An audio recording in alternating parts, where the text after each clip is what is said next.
Alright, as you guys can see from the title of this video, I did end up picking up a Total Gym, so I'm going to give you guys my unbiased review about the fit model that I picked up. I'll talk about why I purchased the product. I'll go over an unboxing as you guys can see here. I'll compare the different models a little bit. I'll also showcase some of the attachments and go over the overall build quality. I'll definitely address my initial thoughts on the pros and cons, and I'll also kind of give you guys some concluding thoughts on if it was worth it. I'll put timestamps down below. I'll put links in the description box. As always though, if you guys like this content, you guys want to see more home fitness related content, please like and or subscribe. Well, let's jump right into the video. I ended up picking up this Chuck Norris Signature Series Plus model, which is pretty cool. It actually comes with this little Chuck Norris card. It has a little signature on the glide board. And the only other major difference between this model and their other regular fit model is that it comes with a bigger squat stand, which I'll get into, but that's definitely worth it in my opinion. That squat stand is awesome. The packaging was really good. Everything came fully assembled like it said. I got my hand caught in the machine a few times, just eagerly trying to get it set up. So it is pretty easy once you get the hang of it.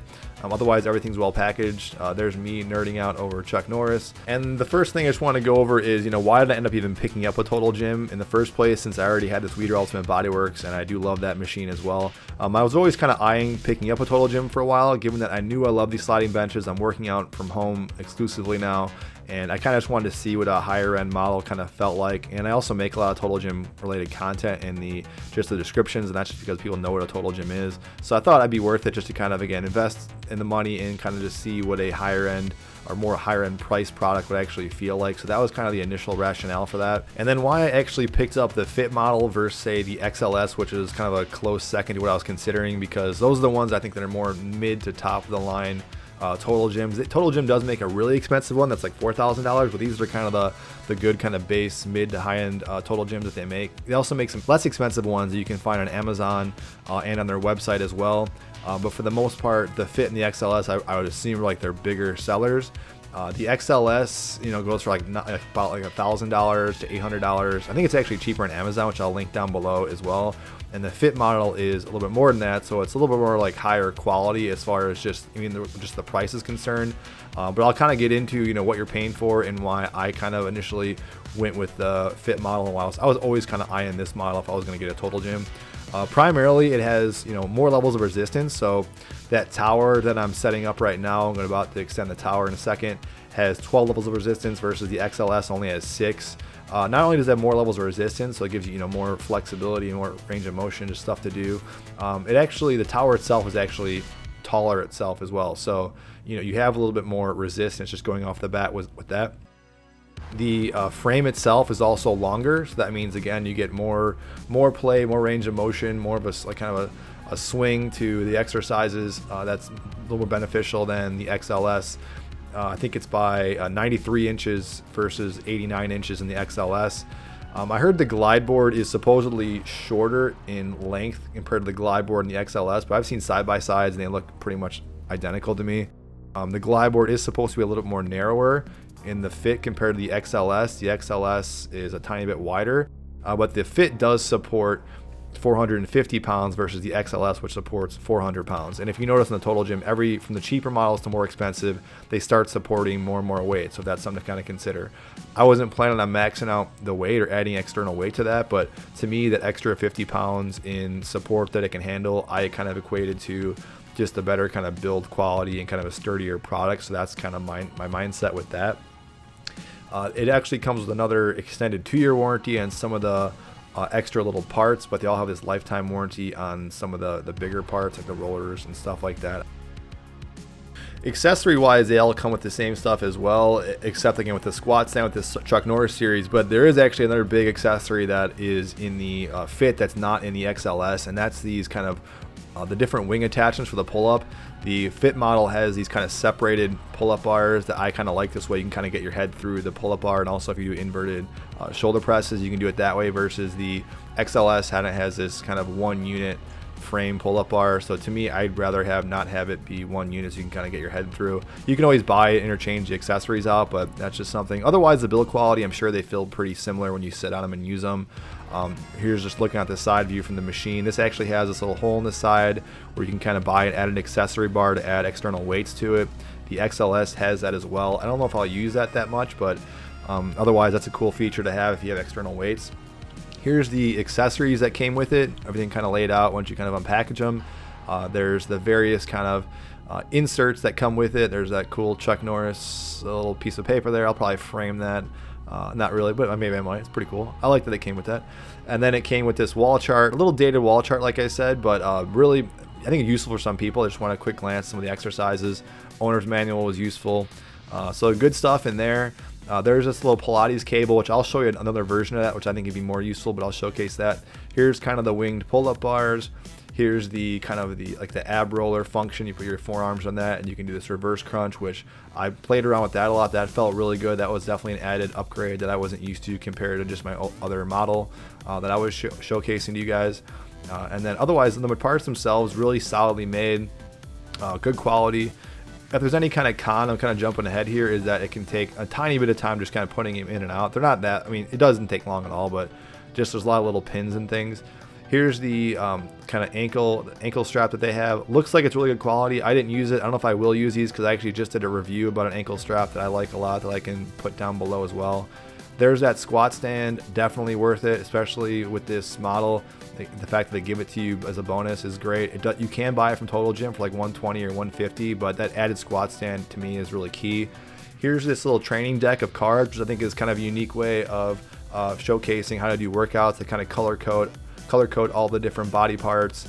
They even have different workouts, specific cards that kind of tell you what number and what exercise to do to kind of program the workout for you. So I thought that's really useful, kind of a clever idea of kind of using this. I don't know how many people are going to be, switching cards or how easy it is or cumbersome to really kind of go through and kind of use these cards functionally, but pretty cool. It went through a lot of work, gives you a lot of visuals. I know a lot of people who buy this machine are looking for something just kind of straightforward and easy to kind of get them going. So here's this kind of personal goal guideline sheet, which pretty cool. Lays out the fitness goal, rep range, times per week, and even sets. So that's useful.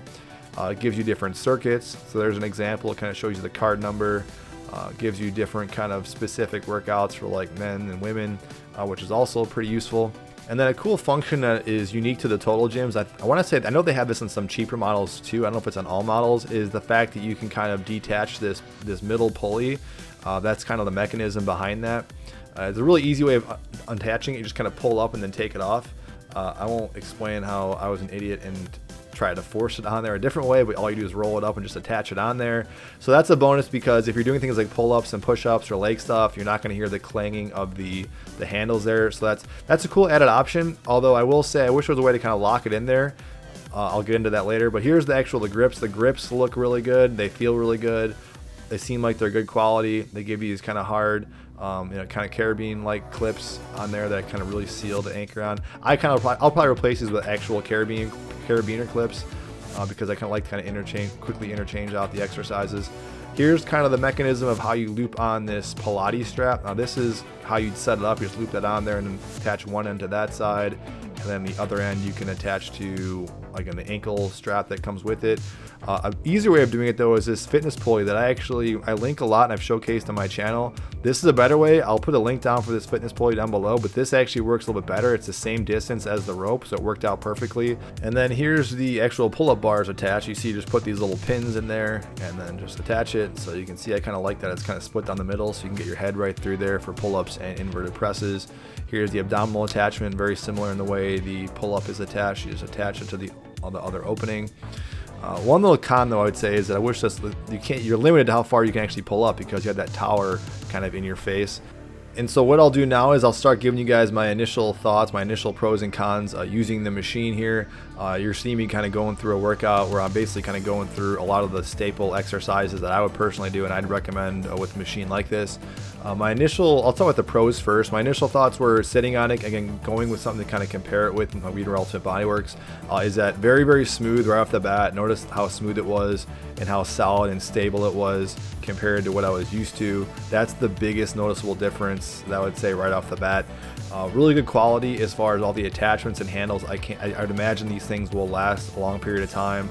Even the stock simple stuff like the handles, those handles were good quality handles, so it wasn't like anything cheap that's going to break anytime soon. The board itself felt, that wider base in the board was a change up for me. I like that. The board is a little bit shorter than actually what I'm used to in the Leader Ultimate Bodyworks as far as the length of the board, not the length of the machine. But the board being shorter kind of gives you a little more flexibility and, like I said, range of motion with a lot of the movements, which is really noticeable. Periods where I thought I would normally be bottoming out on other machines, like the machine I have, I could get a little more of a range with that. And I found myself actually, this kind of goes hand in hand, finding myself kind of going a slower, more controlled pace with this machine because it felt so smooth and because there's a greater range of motion that I had with that. So with the shorter board and with the longer frame compared to what I'm used to, that's a huge plus for me that kind of opened up a lot of doors. Things like this, like these attachments, is also a big plus for me. And being able to put these kind of abdominal attachments, I thought was awesome. Especially, the added benefit with the squat stand is going to open up a lot of doors for me as well. You can see I'm just already kind of did this a few times. I did a lot of reps with just this exercise. I had a lot of fun just doing that. I really like the levels of resistance. This kind of goes hand in hand with the actual longer length and shorter board. So with that, I had a little bit, it seemed like a little higher resistance, definitely a higher resistance compared to other, like the XLS Total Gym model. So that to me was a huge pro. Doing sit-ups on this actually felt really good too. So you see me do this. I normally would never do this because it was always uncomfortable on my other Leader Ultimate Bodyworks machine. This felt really good, so I'm actually I'll be doing a lot more sit-ups than I normally do just because it feels good and felt comfortable, didn't hurt my legs, and I just liked it. Here you see me kind of just take the bands off and trying different grips. That might be a con I'll get into, is the limitations on some of the grip positions based on the way things were kind of set up. Here's me kind of jumping on normally I could never do this. I got this bigger squat stand, but my other machine, I really felt like kind of the hang time in the machine. I could really feel a difference in how much more of a play that I had with the sled being longer, or the actual machine being longer, that this alone was a big benefit.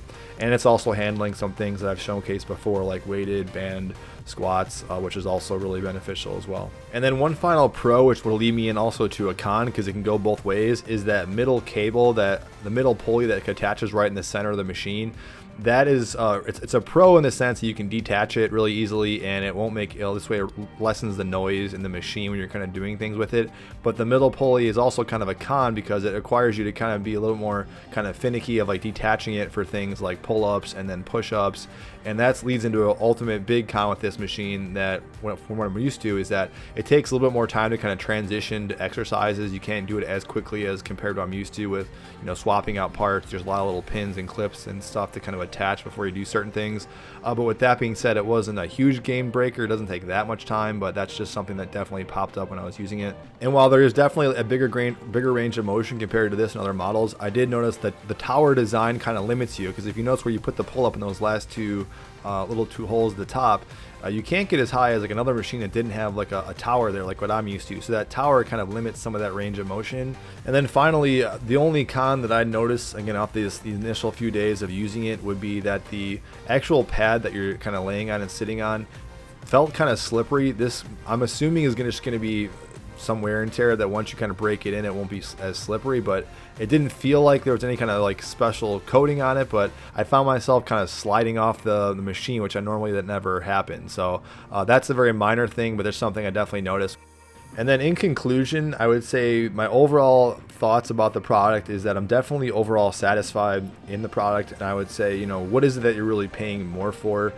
That's a question that people might logically be thinking, because I honestly was a little bit, even though I knew I was wanting to get one, I was still on the fence, like, do I really need to spend this money when I'm kind of getting really good results and I like what I had before? What you're really paying more for, to kind of really think about, is you're paying more for stability. You're paying more for being able to kind of handle more weight. So if you're a bigger person, that'd be something to kind of consider. You're paying more for that smoother experience. And again, I'd say you're paying more specifically in the total gym model. You're paying more for that added level of resistance. Those are all good variables I think are definitely worth it. Especially, I would say, I'm stressing the smooth aspect, which I think would be the same for the XLS or the other total gym models, is that, if you're someone who's older, you got joint issues, or you're, like I said, you're a heavier person, or you're just older and you want a more stable experience, this is, I think, definitely the models you'd want to kind of go with, and it's definitely worth the money. You're not going to want something to feel as aggressive compared to the other ones that are less stable. And ultimately, what you're sacrificing for the cost of what you're getting here. The biggest sacrifice that I would say to people why I wouldn't recommend this is that you're really sacrificing the low cost of entry of a cheaper total gym or the Weider Ultimate Body Works, which I promoted as well. That would be the biggest thing you're sacrificing, is the ability to, you invested a lot of money into something that hopefully you should use, but if for some reason you don't like it, that's a big kind of investment. So that's the biggest sacrifice, is just that entry level price point just being so high. Hopefully this video was helpful to you guys. If you guys have any other comments, you guys want to see more information about this, definitely let me know down below. If you're watching this at a later date and you're curious kind of how my thoughts still stand, and you're curious how the machine's actually been holding up, definitely let me know as well. But as always, thank you guys for watching.